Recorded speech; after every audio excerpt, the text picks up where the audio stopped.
Halo, salam sehat dari kami. Perkenalkan, kami dari kelompok 2 akan membahas mengenai brain-based learning dalam pendidikan anak usia dini. Selamat menyaksikan. Halo, perkenalkan nama saya Afifah Tirani Putri. NIM saya 18 620 50040. Assalamualaikum warahmatullahi wabarakatuh. Saya Nila Febrianti, NIM 18620 597. Assalamualaikum warahmatullahi wabarakatuh. Halo teman-teman semuanya. Perkenalkan, nama saya Syahla Nur Nadila dengan NIM 18620 50001. Halo, perkenalkan nama saya Veronica Arinta Hapsari dengan NIM 186207008. Pendidikan anak usia dini. Pengertian pendidikan anak usia dini menurut Megawati tahun 2011, usia dini merupakan masa emas perkembangan atau golden age yang keberhasilannya sangat menentukan kualitas anak di masa dewasanya. Sedangkan menurut Maria Montessori, seluruh aspek perkembangan anak sangat peka, sehingga masa ini perlu dikelola secara optimal melalui upaya berbagai stimulasi yang mendukung pertumbuhan dan perkembangan anak. Menurut Direktorat PAUD 2006, program PAUD tidak dimaksudkan untuk mencuri start apa yang seharusnya diperoleh pada jenjang pendidikan dasar, tetapi untuk memberikan fasilitas pendidikan yang sesuai bagi anak sehingga anak lebih siap dan matang baik secara fisik, mental, sosial maupun emosi dalam memasuki pendidikan lebih lanjut. 9. Kemampuan belajar anak.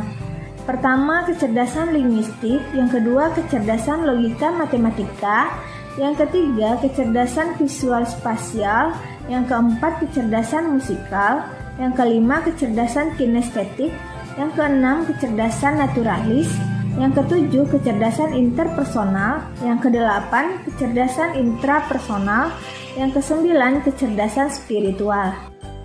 Potensi otak dalam pembelajaran anak usia dini. Otak sebenarnya disusun oleh 100 miliar sel-sel otak dan 100 triliun sel pendukung. Hasil interaksinya membentuk pikiran, pengalaman, dan pribadi manusia. Jika seseorang mendapatkan tambahan informasi baru, maka sel-sel saraf ini secepatnya mungkin akan membentuk koneksi satu dengan yang lainnya untuk menyimpan atau memperkuat informasi tersebut. Selanjutnya di sini ada brain basic learning dalam pendidikan anak usia dini. Pengertian brain basic learning yang pertama yaitu ada Jensen. Menurut Jensen, pembelajaran yang diselaraskan dengan cara otak yang didesain secara alamiah untuk belajar. Dan yang kedua di sini ada pengertian menurut Sapaat. Menurut Sapaat, sebuah konsep untuk menciptakan pembelajaran yang berorientasi pada upaya pemberdayaan potensi otak siswa. Dan yang ketiga di sini ada pengertian dari Duman. Pengertian dari Duman yaitu BBL mewajibkan guru memahami tentang bagaimana otak bekerja sehingga guru dapat mendesain pembelajaran yang dapat memaksimalkan penggunaan otak siswa saat belajar. Tujuan brain based learning yang pertama itu membantu anak usia dini untuk memaksimalkan semua potensinya dengan menggunakan hasil-hasil penelitian dalam ilmu neuroscience. Nah, yang kedua itu prinsip-prinsip yang menyajikan ilmu pembelajaran sesuai dengan kinerja otak dan rekomendasi. Selanjutnya, 3 bagian cara kerja otak dan fungsinya yang perlu dikenalkan pada orang tua dan pendidik, yaitu ada 3. Yang pertama, batang otak, yang kedua, lindik, yang ketiga, korteks. Nah, yang pertama itu batang otak, dikenal sebagai fight, melawan, dan flight. Yang kedua, bereaksi terhadap ingatan apabila dalam keadaan ketakutan, ditakut-takuti, dikritik, atau diancam. Yang ketiga itu, apabila merangsang bagian otak ini dengan baik, maka yang akan mendominasi kegiatan anak adalah hal-hal yang negatif. Nah, yang kedua ini limbik. Limbik itu dikenal sebagai tempat kasih sayang dan pusat emosi.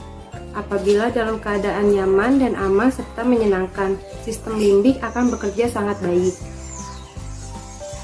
Pembelajaran dapat dioptimalkan pada saat keadaan ini, sehingga penciptaan lingkungan belajar menyenangkan, aman, dan nyaman dapat mengoptimalkan pembelajaran anak. Yang ketiga, korteks dikenal sebagai pusat berpikir atau kreativitas. Apabila sistem limbik mendapatkan perilaku yang menyenangkan, maka selaput otak pada korteks akan bekerja dengan baik dan bertanggung jawab atas berpikir nalar. Analisis, perencanaan, pengorganisasian, bicara, penglihatan, dan pendengaran. 6 prinsip brain-based learning. Yang pertama, setiap individu itu unik. Yang kedua, lingkungan pembelajaran dilakukan dengan ceria, kondusif, dan menarik. Yang ketiga, libatkan orang tua dalam proses pembelajaran. Yang keempat, otak bisa memproses pengetahuan secara menyeluruh dan terperinci. Yang kelima, pembelajaran terjadi secara berpola. Dan yang keenam, otak lebih terangsang dalam lingkungan sosial. 3 strategi brain-based learning. Yang pertama, menciptakan lingkungan belajar yang menantang kemampuan berpikir siswa. Yang kedua, menciptakan lingkungan pembelajaran yang menyenangkan dan nyaman.